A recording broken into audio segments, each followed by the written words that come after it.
If you can't already tell from all the blood and gore on the screen, this is No More Heroes 2 for the Nintendo Wii. Released early last year, this title is the successor to the hardcore mature title No More Heroes, released back in 2008. While the title didn't exactly reach stardom, it did get itself quite the following on the platform, and even made its way into my heart as one of the best games on the Nintendo Wii. And while the sequel does a lot of things right, and in some aspects is actually a better game, my reactions to it are mixed. But before we go into details of the positive and negatives, let's get the hard facts across first. No More Heroes 2 has players playing as Travis Touchdown again. Since the first title, Travis has fallen from the top, losing his number 1 position. In No More Heroes 2, Travis must climb the ranks again. This time, though, since you've killed him, that officially makes you 51st. But before you get excited over 51 boss battles, there are actually a lot less than that. Often in No More Heroes 2, you'll take out multiple assassins at once, and in some cases, skyrocketing you up the rank in no time. But despite not having 51 boss battles, No More Heroes 2 still has more boss battles than the original No More Heroes, which is definitely not a bad thing.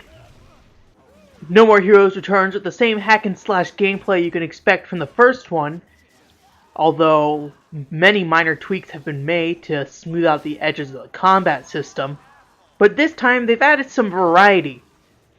In No More Heroes 2, you can get a handful of beam sabers, ranging from a slow, heavy-hitting wide katana and a fast-paced dual-wielding katana. While a couple of these beam katanas feel about the same, there's enough difference between them to make you change for different situations. Players also get more playable characters this time around. They can now step in the shoes of Shinobu, and Travis's, spoiler alert for those who haven't finished the first one, Travis's brother Henry is also playable. Although these make up a minor section of the game, as Travis stars as the main character still. This time around, players have to earn their wages again, although this time it's not required.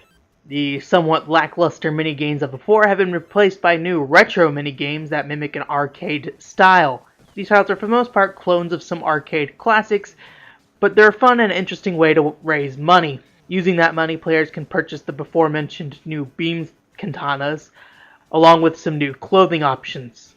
One other nice feature is the new and improved overworld, or rather the lack thereof in an overworld. Players just use the menu to travel across town, but it's kind of disappointing, as it would be interesting to see how they could have improved the overworld over the first one rather than just get rid of it. While the gameplay for No More Heroes 2 is improved over the original, unfortunately the same can't be said for the characters and the story. Travis's friend, Bishop, has been murdered, and Travis wants to seek revenge. You find me the assholes who killed Bishop. Calm down. You shouldn't. This sets a more serious tone for the title and places more of an emphasis on Travis's and Sylvia's character development. Unfortunately, this comes at a cost.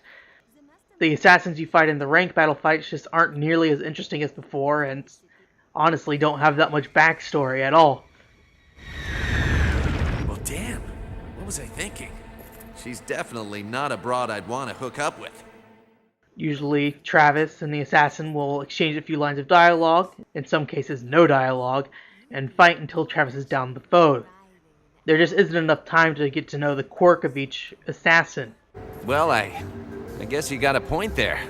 There are still definitely No More Heroes characters, they're just not nearly as interesting. Although if you're coming back for the No More Heroes style humor, It's definitely here, it's just not nearly as prevalent as it was in the first title.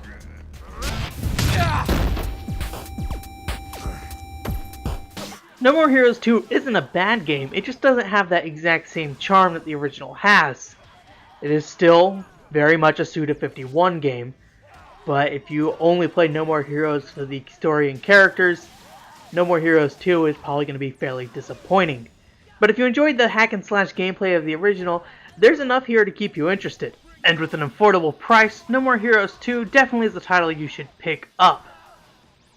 Unfortunately, because the No More Heroes series relies so much on characters, I'm going to have to give No More Heroes 2 an 8 out of 10. But it is definitely far from a bad game.